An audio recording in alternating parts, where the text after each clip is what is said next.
Hi, my name is Zain. I'm a Pakistani, but then I've been here for the last 20 years.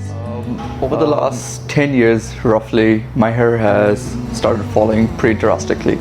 I was having baldness in the front of my head, which was really giving me confidence issues. And my father actually heard about this place from a friend of his who also had pretty good results.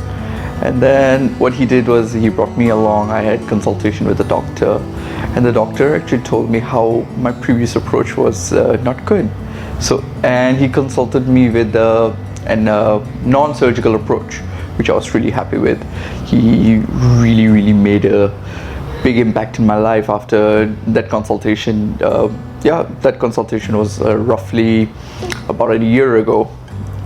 But in that 1 year, my hair and my confidence has gotten so much better.